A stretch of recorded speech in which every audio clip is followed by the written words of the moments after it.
자, 오늘부터 우리가 디도서 1장 시작을 해서 빌립보서까지 같이 여러분과 함께 커브 진행하도록 하겠습니다.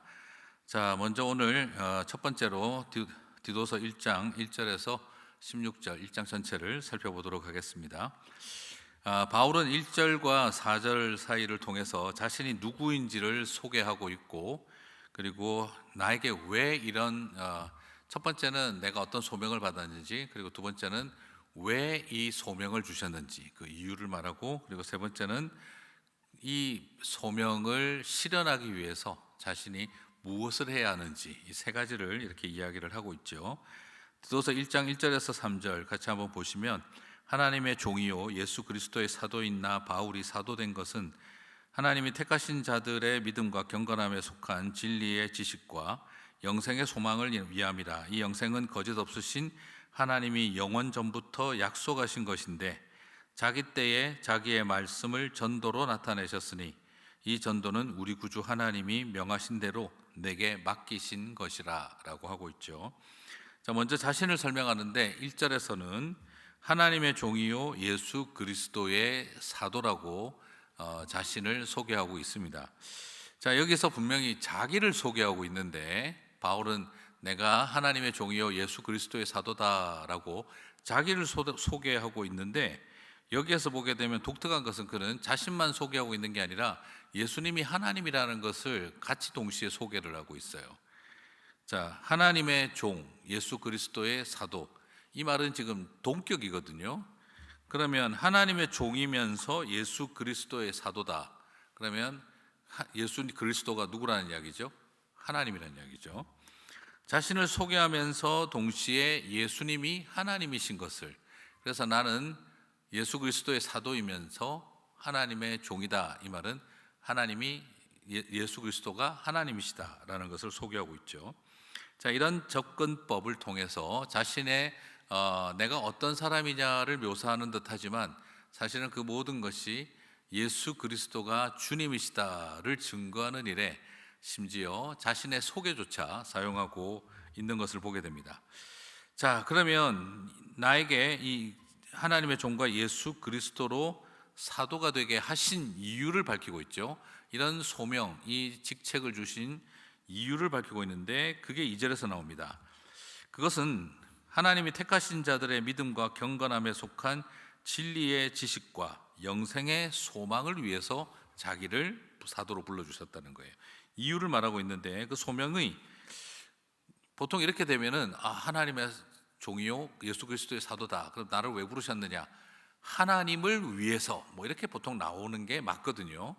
그런데 오늘 2절을 보시면 이 소명이 하나님을 위해서 나를 불러주셨다라고 표현하지 않고, 오히려 택함받은 사람들을 그들의 믿음과 그리고 그들이 진리의 지식과 영생의 소망을 온전히 갖게 하기 위해서 하나님이 나를 부르셨다라고 이유를 밝히고 있어요.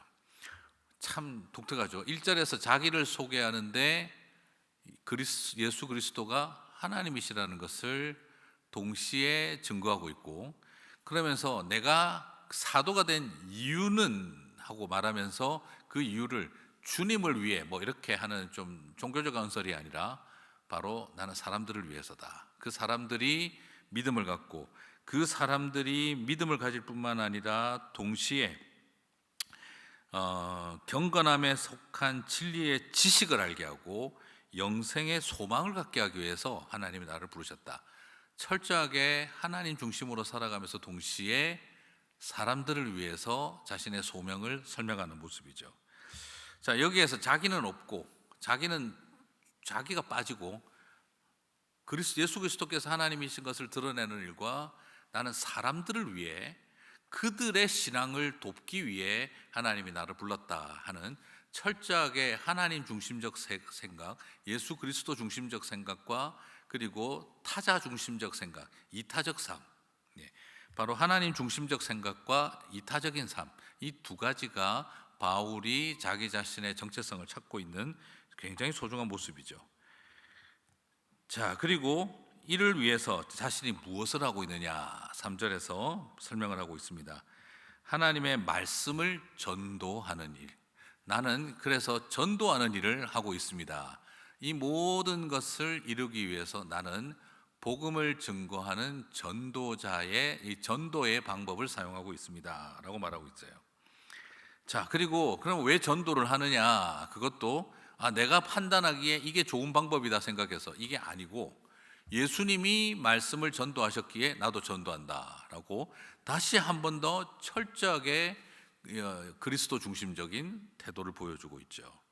자, 여러분, 오늘 이 1절에서 3절 사이에 나타난 이 바울의 자기 소개와 인사말을 보고 있으면은요, 바울이 얼마나 예수 그리스도 중심적이고, 그리고 얼마나 자신이 복음을 전해줘야 할 사람 중심인지 이타적인지를 살펴볼 수가 있어요.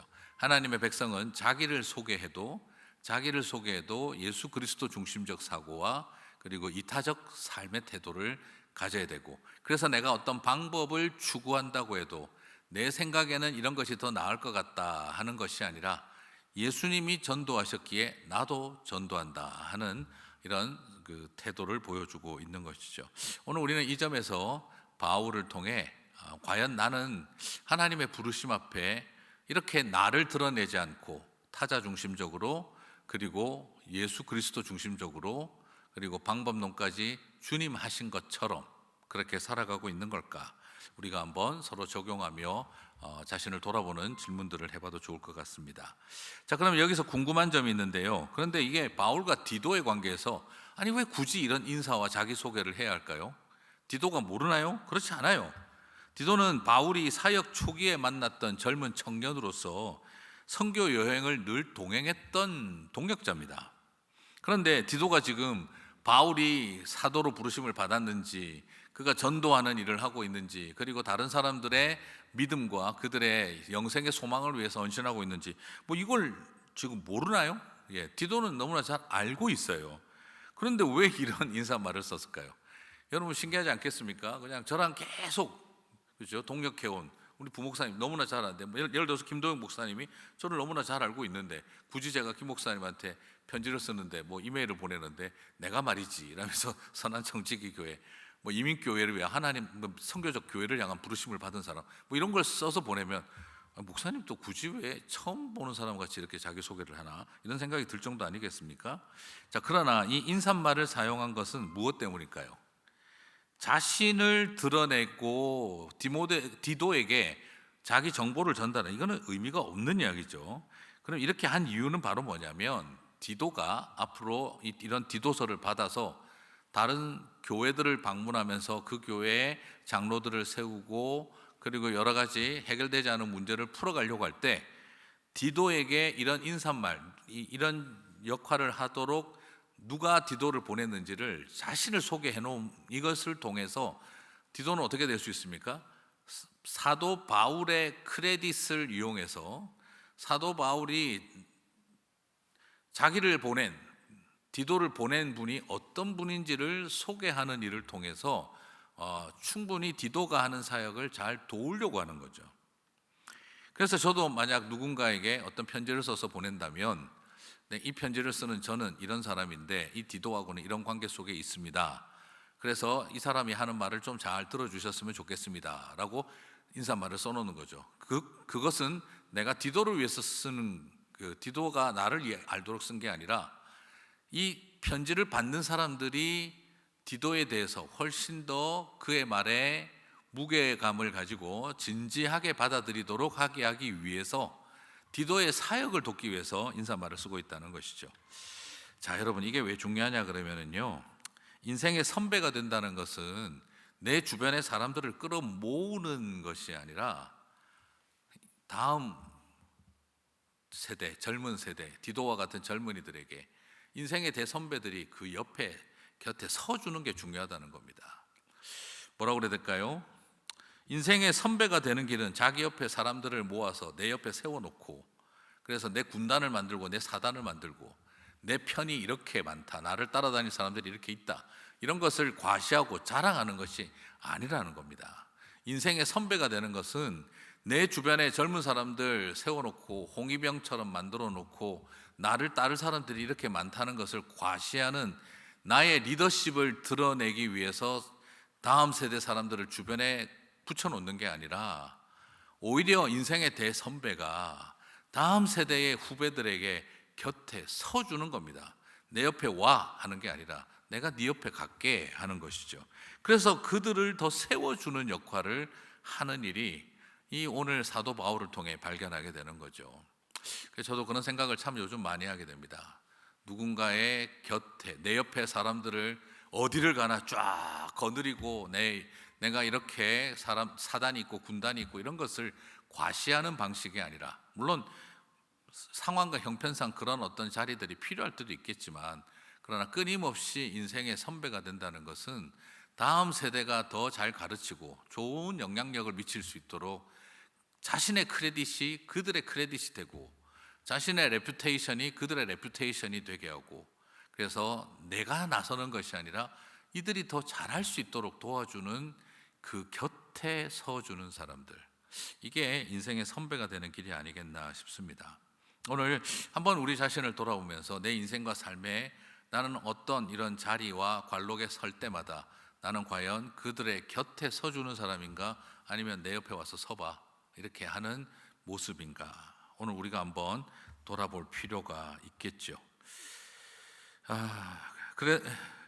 그런 가운데, 그래서 오늘날도 요즘 혼자 개인적으로도 이 말씀을 좀 적용을 한번 해본다면, 그래서 참 주변의 작은 교회, 개척교회 목사님들이 참 어렵게 지금 스트러글 하는데, 그 자리에 가서 예배 드려주고 막 초청받아서 설교하러 가고 꼭 그런 게 아니라 그 예배 현장에 함께 있어주고, 그리고 그분들을 세워드리고 높여드리는 일, 이런 일들을 우리가 함으로써 오히려 다음 우리 젊은 세대 우리 사역자들이 힘을 얻고 세워받을 수 있도록, 우리 교회도 마찬가지 아니겠습니까? 우리 인생의 선배들이 또 다음 세대 젊은 사람들에게 너 내 옆에 와서 서, 그렇게 하는 것이 아니라 그들의 곁에 서서 오히려 그들을 세워주고 그분들이 더 교회 안에서 자리 잡아갈 수 있도록 곁에 서주는 사람, 곁에 세우는 사람들이 아니라, 이런 어떤 모습을 오늘 바울을 통해서 우리가 한번 바라보면서 나는 누군가의 곁에 서주고 있는가 하는 진지한 질문을 던져보면 좋겠습니다. 자, 그레데 디도를 보냈던 그런 이유는, 그러면서 4절에서 그 디도에 대해서 소개하죠. 내 사랑하는 아들이고, 굉장히 아끼는 모습을 보여주죠. 누군가를 참으로 아끼고 사랑한다는 말을 들었었을 때 그 사람은 어디를 가나 존중받습니다. 오늘 4절 말씀을 보고 바울이 디도를 이렇게 아끼고 아들처럼 여기고 존중하는구나, 사랑하는구나, 그것을 알면 옆에 있는 사람들이 함부로 대하지를 못하죠. 여러분, 리더가 된다는 것은 바로 그런 것입니다.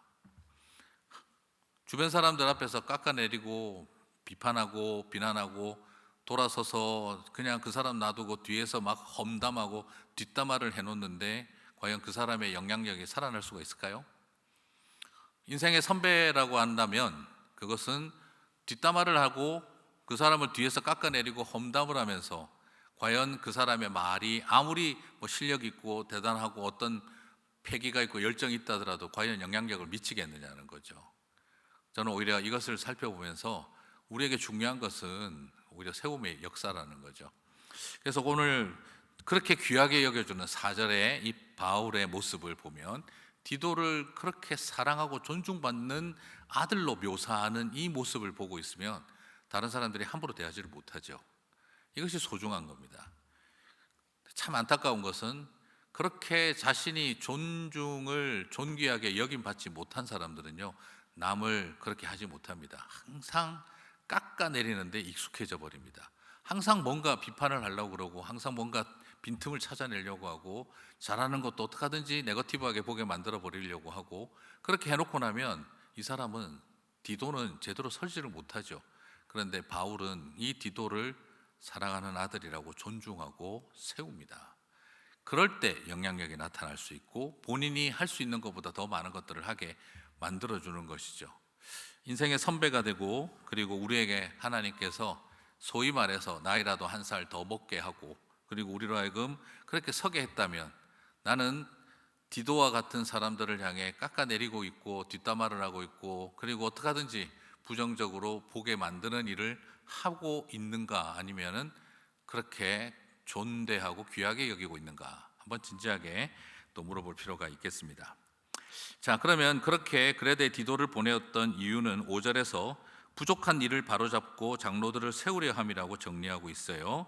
자, 그러면 디도를 보내었던 이유, 부족한 일을 바로잡고 장로들을 세우려 함이다. 1장 5절, 내가 너를 그레데에 남겨둔 이유는 남은 일을 정리하고 내가 명한 대로 각 성에 장로들을 세우게 하려 함이니. 자, 부족한 점을 바로잡는 일과 교회를 바로 세우는 일, 그리고 이 일에 장로를 세우는 일로 연결되고 있다는 것이죠. 사람을 바로 세우는 일이 굉장히 소중하다. 여기서 중요한 것은 디도에게 이렇게 디도를 존중하고 디도에게 영적 권위를 깊게 부여해 준 그 힘이 있으니까 디도가 할 수 있는 일은 뭐죠? 평신도 리더들, 장로를 세우는 일을 젊은 디도가 이 일을 책임지고 진행할 수 있게 된다는 거죠. 여러분 지금도 아시지만 장로님을 세우는 일은 교회가 잘못하면 분란이 생기고 갈등이 굉장히 심해질 만큼 쉬운 일이 아닙니다. 젊은 디도가 그 일을 감당한다. 참 쉬운 일이 아니죠. 자, 그러나 이 일을 할 수 있도록 바울이 도와주고 있는 거죠. 옆에 있어서 도와주지 않아도 그렇게 참 성숙한 대선배가 되어줄 때 디도는 그 역할을 잘 감당할 수 있습니다. 근데 여기서 장로들을 세우게 하신다는 것인데, 장로들을 세운다 한다는 이 세운다는 말은 그 자리에 심는다 하는 뜻이 어원적으로 가지고 있어요. 책임을 맡긴다. 다시 말씀드리면 장로들을 그 자리에 심게 하려 함이라. 그 땅에 심겨진 나무처럼 되게 하리라. 장로들에게 책임을 맡기려 하노라. 책임을 맡아줄 장로들이 되게 하리라. 이런 뜻이 되겠죠. 자, 자리에 심는다는 말이 참 독특한데, 여러분 나무를 땅에 심잖아요. 그럼 어떻게 되죠? 나무와 흙은 같아요, 달라요? 분명히 다르죠. 나무와 흙은 분명히 다른 성질을 가진 존재들이에요. 그런데 나무를 땅에 심어 놓으면 어떻게 되죠? 나무와 흙은 그냥 하나가 되어져야 돼요. 일심동체처럼 붙어버려야 됩니다. 그러면서 그 땅을 떠나면 나무는 죽는 것이 되는 거죠. 그래서 나무를 심는다는 개념이라는 것은 신토부리인 것처럼 그 나무 자체로 생각하는 게 아니라 땅과 분리될 수 없는 존재라는 개념이죠. 그래서 하나님은 어떤 사람들을 세우느냐, 그 땅에 심겨진 나무처럼 분리되지 않는 하나의 존재로 세우신다 하는 것입니다. 그래서 세운다는 말은 그냥 땅과 하나가 되게 하고 책임과 하나가 되게 한다. 그 공동체와 하나가 되게 한다. 그 토양과 하나가 되게 한다. 그래서 그 토양에 있는 사람들을 위해서 그 땅 안에 숨을 쉬게 하고 그 땅에 여러 가지 그 낙엽들을 통해서 이파리들을 통해서 공급하고, 그리고 또 그 땅의 자양분을 먹고 함께 커가는 존재들이 되게 한다는 거죠. 그래서 이것이 장로를 세운다는 개념은 그 공동체 안에서 단단히 뿌리 내리고 그 공동체와 분리되지 않는 존재의 개념을 말하고 있다는 것입니다. 이렇게 디도는 자기 리더십 강화가 아니라 많은 리더들이 함께 세우는 것을 선택을 했다는 거죠. 저는 여러분에게 이게 꼭 뭐 장로님을 말하는 게 아니라 공동체의 리더가 된다는 것은 바로 뭡니까? 공동체하고 따로 나누는 존재가 아니에요. 이걸 중요하게 보셔야 됩니다. 공동체의 리더를 세운다 이러면 리더가 멤버십과 분리된 것이 리더십인 줄 착각을 해요. 나는 저 멤버들하고는 다른 리더다 이런 생각을 하게 되는데 그렇지 않습니다. 오늘날의 리더십은 리더십 인 멤버십이라는 개념이 더 중요합니다. 여러분 소그룹 리더로 혹은 뭐 여러 가지 교회에서 섬김의 자리에서 리더로 하나님이 부르셨다면 나는 멤버들과 분리되어진 리더다, 그런 생각 자체가 틀린 것입니다. 하나님은 공동체의 장로를 세웁니다. 그 말이 여러 가지 형태로 하나님은 여러분에게 직분을 주셨는데 여러분은 그 공동체 안에 있는 사람들과 함께 하나 되어진 존재, 그 공동체와 분리될 수 없는 존재, 떨어지면 죽는다 하는 생각이 들 만큼 그 공동체를 함께 그들 덕택에 내가 살고 그들 덕택에 서고 나는 그들에게 또 좋은 것들로 공급하고 하는 이런 개념으로 선순환이 일어나고 있는지를 보셔야 됩니다. 한번 그런 질문들을 적용 질문들로 던져보셨으면 좋겠어요. 나는 과연 땅에 심겨진 나무처럼 이 공동체와 함께하고 있는가 하는 거죠. 자, 이렇게 디도는 자기 리더십 강화가 아니라 많은 리더들과 함께 세우는 길을 선택을 하게 합니다. 하나님은 바울을 통해서 디도야, 너는 그 그레데 교회에서 강력한 리더십을 가져라가 아니라, 디도야, 너는 그 그레데 교회 안에 함께 할 수 있는 믿음의 동력자들, 그런 리더십들을 더 많이 세워라라고 말하고 있어요. 한 사람의 강력한 리더에 의해서 돌아가는 공동체 교회가 아니라 여러 동력자들과 함께 세워가는 교회가 되게 했다 하는 것이죠. 자, 이런 점에서 사도 바울은 우리들에게 그 굉장히 소중한 도전들을 오늘 많이 보여주고 있습니다. 자, 그러면 이렇게 왜 세우느냐 하는 이제 이유가 나와야 되겠죠. 그럼 왜 이런 장로들을 세우고 이런 섬기는 사람들을 세우려고 했을까? 자, 그레데의 가장 바른 교훈이 문제가 되어졌기 때문입니다. 할례당과 유대주의자들의 영향이 교회 안에 너무 많이 들어와서 사람들이 그 외적으로 영향을 받은 이 이단들과의 영향 때문에 교회 안에 혼란이 일어났기 때문에 그 혼란을 바로잡으라고 장로들을 세우고 있다는 거예요. 혼자 하지 말고 같이 해서 이런 잘못된 교훈들이 바른 교훈, 참 복음을 흐트러뜨리지 않게 하라는 거죠. 자, 그렇다면 어떤 이들이 바른 교훈을 지킬 장로들로 세워져야 하는가?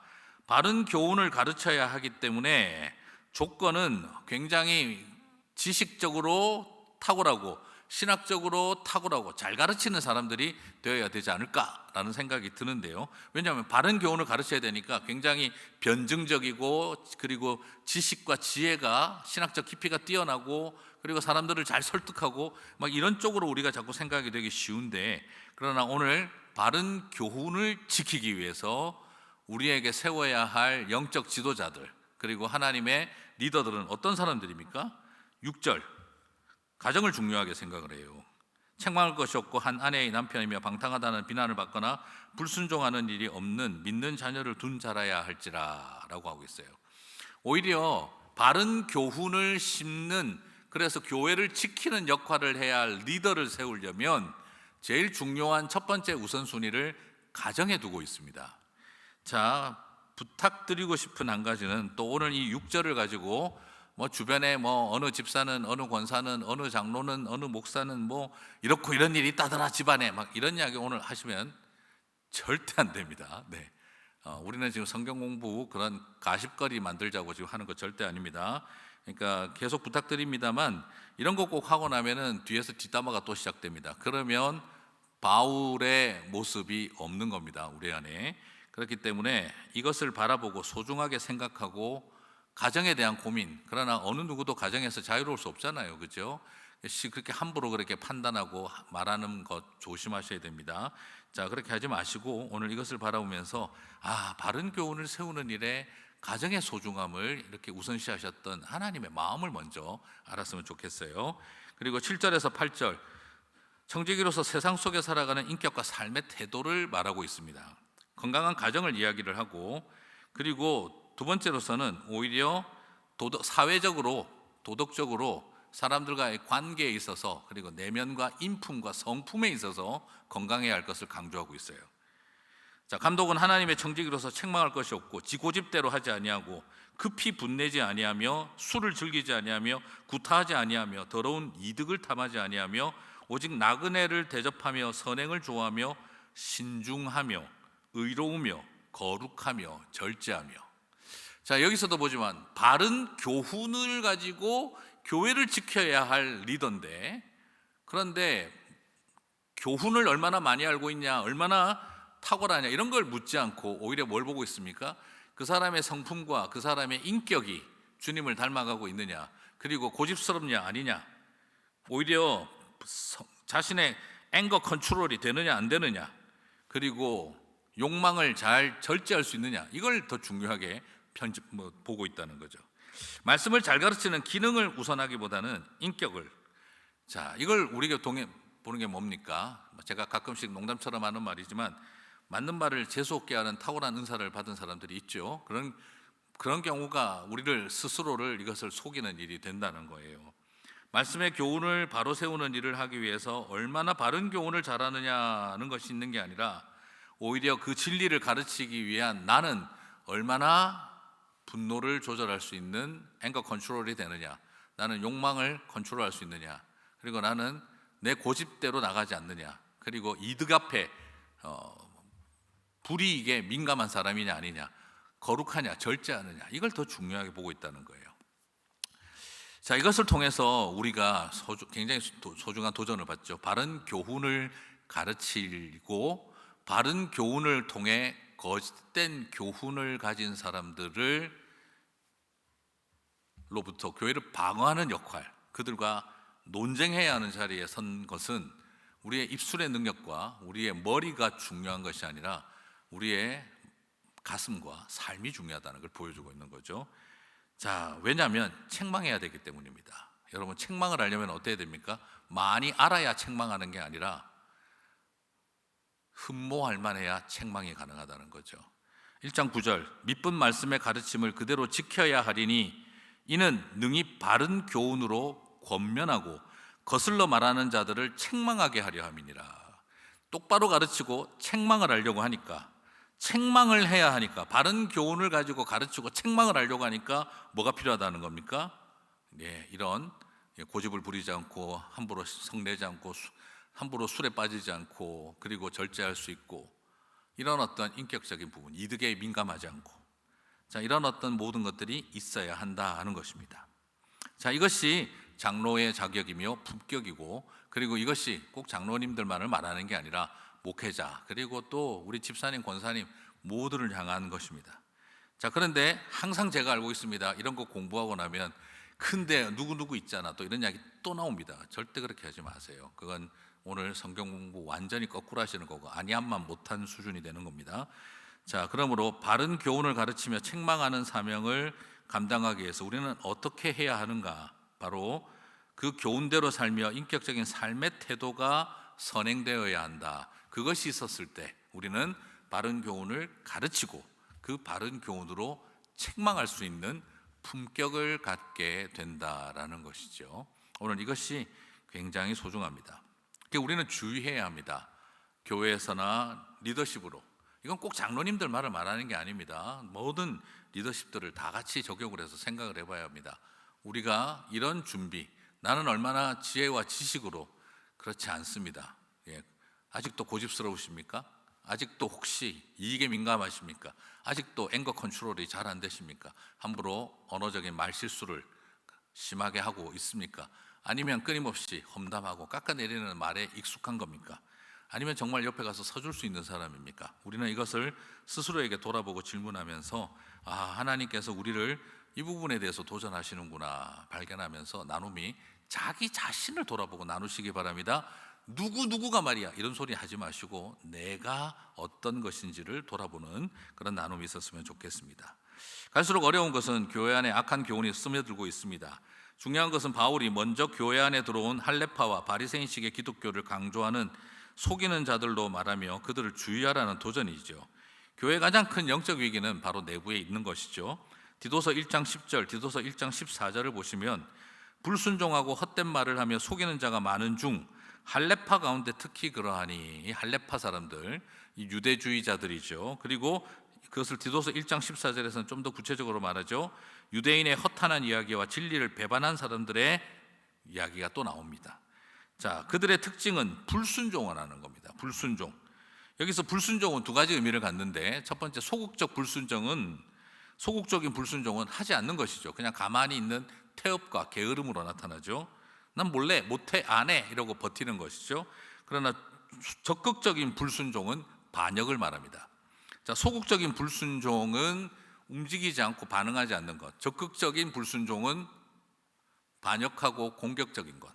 많은 사람들이 나는 반역하지는 않으니까 불순종의 사람은 아니라고 생각하지만, 소극적인 의미의 불순종은 우리에 있는 안 하겠다고 하는 우리의 그 정체된 상태, 이것 또한 불순종입니다. 자, 그리고 적극적인 불순종, 그냥 불순종은 그런 마음은 결국에는 반역적 행동으로 나타나게 되어지죠. 헛된 말은 알맹이 없는 껍데기 같은 말이라는 뜻인데, 특별히 여기에서 헛된 말이라는 것은 그 겉은 뭔가 이렇게 만들어져 있으나 속에 알맹이가 없는 말들이라는 거죠. 다르게 말하면 팩트가 없는 그 부풀린 말들, 네, 그리고 본질과 진실을 상실한 부풀려진 말들. 그 부풀려진 말은 자신의 감정과 자신의 아픔과 자기 주장으로 인해서 부풀려진 것, 그러니까 이렇다고 말할 때 사실을 말하는 게 아니라 자기 생각을 주장하는 경우들이 있죠. 주장과 사실은 다르죠. 그렇게 주장한다고 해서 그렇게 사실이 되는 게 아니죠. 저거 저런 거야 라고 말할 때 사실을 말한 것인지 자기 주장인지를 정확하게 구별을 해야 돼요. 많은 경우 사람들이 헷갈려 합니다.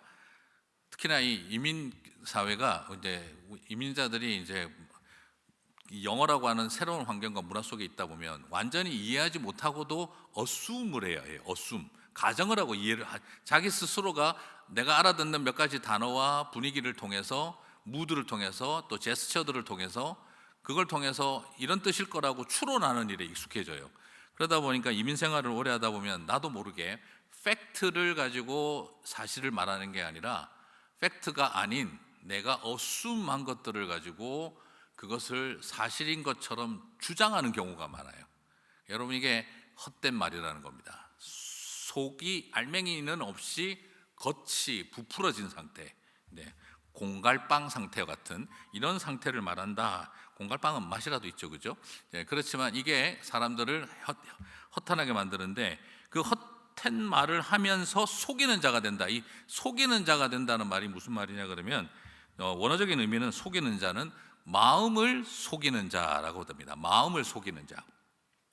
자, 이 속이는 자가 이게 참 치명적인 건데, 이런 불순종의 모습을 보여주고 헛된 말을 하면 다른 사람들이 마음을 속이는 능력을 갖게 되는 거예요. 다른 사람들의 마음을 속이는. 자, 무슨 말이냐? 뭐 그런 거 있잖아요. 나는 뭐 소그룹 활동 같은 거 안 해. 나는 뭐 그냥 뭐 이런 거 뭐 저기 성경 공부해 오라고 그러지만 난 안 해, 이런 거. 불순종을 하는 거예요. 그리고 이건 소극적 불순종이죠. 적극적 불순종. 이런 거 왜 하라고 자꾸 시키세요? 안 해요. 이렇게 하죠. 그러면서 이거 다 이런 거 다 해봐야 소용없는 겁니다. 헛된 말들을 끄집어내죠. 그럼 옆에 있는 사람들이 어떻게 될까요? 마음을 속이게 돼요. 그런 말을 자꾸 듣다 보면, 이걸 이제 마음을 속인다가 뭐냐가 거짓말로 한두 번 속인다 이런 걸 말하는 게 아니라, 거짓말이 이렇게 계속 헛된 말이 지속되면 가스라이팅 된다는 겁니다. 그래서 그것을 받아들이기 시작한다는 거예요. 가스라이팅 된 상태. 그래서 계속해서 불순종하는 사람의 모습을 보고, 뭐 예를 들자면 그럴 수 있는 거죠. 그거 왜 헌금하고 그래? 난 헌금 안 해도 돼. 헌금 안 할 거야. 아마 11조 이거 다 이거 전부 다 이거 저 구약적인 이런 것들 다 이거 다 엉터리야, 가짜야. 안 해도 돼. 하지 마. 그런 식의 말을 하는 사람의 헛된 말이 계속 들어가면 어떻게 될까요? 그냥 마음이 속으시는 겁니다. 소그룹 같은 거 왜? 뭐 교회 봉사 같은 거 왜 자꾸 시키고 그래? 그런 거 안 해도 돼.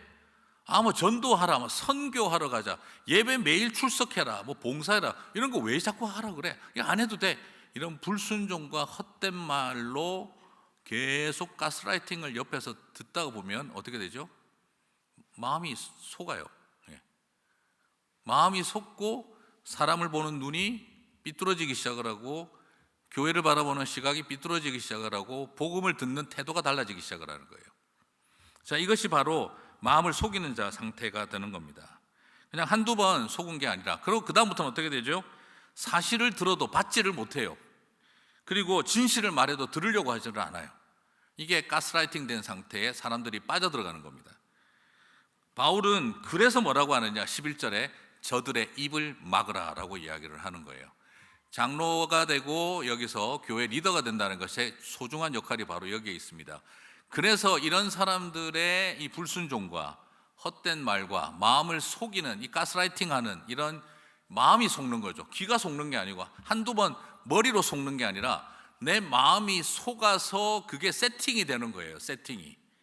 그런 상태에 돼 있으면은요, 이것 상태에서는 벗어나지를 못해요, 사람이. 그래서 제일 첫 번째 그 리더가 해야 할 일은 그런 헛된 말과 호도된 사실과 부풀려진 말들을 재갈을 물리는 일이다라는 거죠. 자, 그러면 이런 문제가 있다. 그래서 내부적인 이런 문제가 있기도 하고, 그러면 왜 또 그러면은 이런 장로님과 리더를 세우느냐? 그것은 바로 그레데 사람의 지역 특징이 또 문제가 있다는 거예요. 이것은 교회 안에 들어와 있는 외부인들의 문제점을 입을 막으라 그랬죠. 그다음 외부인들의, 그러니까 이제 교회 안에 스며들어와 있는 잘못된 기독교적 생각, 이 할레파 같은 사람들의 이야기를 말했다면, 그다음에 두 번째는 이 지역 사람들의 본성이 굉장히 조심스럽다는 거예요. 자, 할레파와 유대주의자의 준동이 있어서 바른 교훈으로 그들의 입을 제갈 먹여야 했지만 그것만으로 충분하지 않다고 바울은 생각했습니다. 왜냐하면 그런 허탈한 말에 잘 홀리는 거예요. 쉽게 말하면 낚이는 거예요. 그래도 사람들 안에 연약함과 완악함이 있으니까, 문제는 이런 사람들이 와가지고 자꾸 그런 말을 하면, 안에서 그런 말이 일어나면 안 돼 하고 같이 막아줘야 되는데, 그래도 사람들의 연약함과 완악함 때문에 이런 할레파와 유대주의자들의 말에 홀리고 낚이는 거예요, 같이. 그래가지고 거기에 준동이 일어나는 겁니다. 디도서 1장 12절 14절, 그레데인 중에 어떤 선지자가 말하되 그레데인들은 항상 거짓말쟁이며 악한 짐승이며 배만 위하는 게으른 뱅이라 하니 이 증언이 참되도다. 그러므로 네가 그들을 엄히 꾸짖으라. 이는 그들로 하여금 믿음을 온전하게 하고 유대인의 허탄한 이야기와 진리를 배반하는 사람들의 명령을 따르지 않게 하려 함이라. 이 사람들이 이렇게 연약하고 완악한 사람들이기 때문에 그 사람들을 엄하게 꾸짖으라. 듣는 사람들을. 말하는 사람들은 입을 제갈 먹이고 그 말을 듣고 따르는 사람들을 엄하게 꾸중해라. 왜? 그런 사람들의 명령을 따르지 않게 하기 위해서 라고 말하고 있는 겁니다. 여기서 엄히 꾸짖으라 하는 말은요, 엄하게는 이 말은 막 성깔 내고 화를 내고 그리고 그냥 굉장히 과격하고 이런 뜻이 아닙니다. 여기서 엄하게는 칼로 베듯이라는 뜻을 가지고 있어요. 칼로 베듯이. 어우, 칼질이 더 무섭다. 난도질이다. 이런 게 아니고요. 칼로 벤다는 말은 정확하고, 그리고 정확하고 분명하게 이렇게 하라는 거예요. 막 그냥 뭡니까? 그 사람들이 헛된 말을 하잖아요. 사실은 이건데 이만큼 부풀려서 말한다는 거잖아요. 그런데 그게 아니라 칼로 베듯이 하는 것은 정확하게 본질과 사건을 명확하게 칼로 베듯이 그렇게 꾸짖으라는 거예요. 그냥 몰아놓고 때려놓고 다 그냥 막 쉽게 그냥 화를 버럭버럭 내는 이런 걸 하라는 말이 아니라 무엇이 잘못되었는지를 분별하며 칼로 베듯이 정확하고 분명하게 하라는 거예요. 그렇게 해서 어떻게 하라는 겁니까? 그 유대인들의 허탄한 이야기와 진리를 배반한 사람들의 명령을 따르지 않도록 그렇게 하기 위해서 꾸짖으라는 거예요. 여기서 말하는 칼질은 살인검이 아니라 활인검, 사람을 살리는 검이라는 뜻이죠. 사람들이 연약하고 완악하니까 그런 말에 휩쓸린다는 겁니다, 자꾸. 네. 그리고 나중에는 그 명령을 따르는 단계까지 간다는 거예요. 자, 여러분, 오늘 우리에게 중요한 부분이 되겠죠. 오늘 저와 여러분 안에 이런 질문을 던져야 됩니다.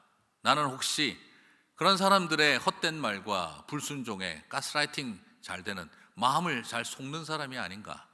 그래서 오늘 교회 리더들의 역할은 바로 뭐죠? 속이는 자들의 말을 막기 위해 입을 제갈 물리고, 듣는 교인들이 잘 낚이고 홀리니까 그들을 칼로 베듯이 정확하게 꾸짖어서 그런 명령들을 내 귀를 기울이지 않게 하라. 그게 바로 뭐라는 겁니까? 리더의 역할인 거예요. 근데 리더가 가운데 앉아가지고 그냥 그 홀리는 말을 들으면서 그런가 하고 듣고 있고, 또 연약한 성도들은 또 그런 말 들어가지고 부안해동해가지고 어떻게 그럴 수가 있냐, 또 막 휩쓸리고 있으면 또 그런가 하고 또 따라가 버리고, 무엇이 어떻게 해야 하는지를 알지 못한 채 리더가 휩쓸려 버리면 어떻게 될까요? 네, 그리고 더더구나 리더가 그런 할레파와에 동조를 해버리고, 리더가 휩쓸린 사람들의 또 앞에 서고, 그래버리면 교회는 엉망이 돼버리는 거죠. 그래서 오늘 소중한 것은 속이는 자들도 문제고 속는 자들도 문제인데, 장로와 같이 세움받아야 할 리더와 직분자들은 속이는 자를 막아야 하고 속는 자들을 꾸짖어야 한다는 거죠. 그래서 스스로에게 물어봐야 하는 겁니다.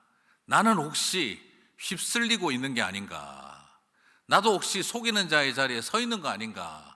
나는 속은 자의 리더가 되고 있는 건 아닌가? 하는 이런 분명한 방향을 찾고, 그래서 우리가 가스라이팅 하는 것을 막고, 그리고 혼돈되는 성도들을 정신 번쩍 들게 바로 잡아주는 일, 이것이 중요하다는 것입니다. 자, 그러면 왜 이런 것을 해야 되느냐? 이 결국이 뭐냐 그러면 디도서 1장 11절을 보게 되면 이렇게 하는 이유가 뭐냐면 더러운 이득을 취하려고 마땅치 아니한 것을 가르쳐 가정들을 온통 무너뜨리는도다. 11절은 그렇게 말하고 있어요.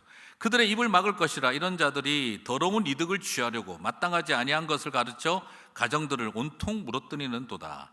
이 사람들의 문제는 뭐죠? 성경 해석의 차이, 신학의 차이가 아닙니다.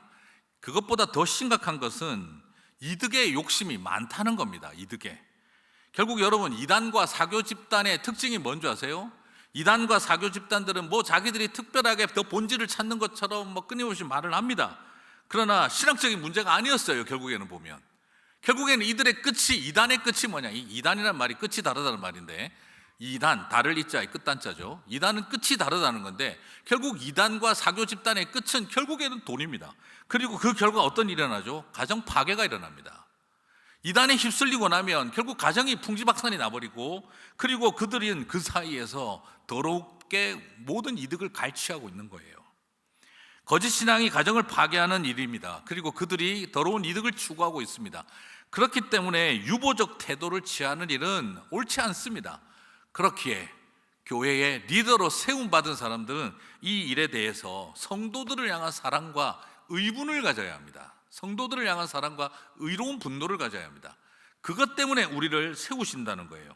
만약 그렇지 않으면 성도들의 그 피땀 흘려 수고하고 살아온 삶의 열매들이 다 갈취당하고 그들의 가정이 붕괴되고 파괴되는 일을 방치하는 무책임이 된다는 겁니다. 그건 사랑의 부재입니다.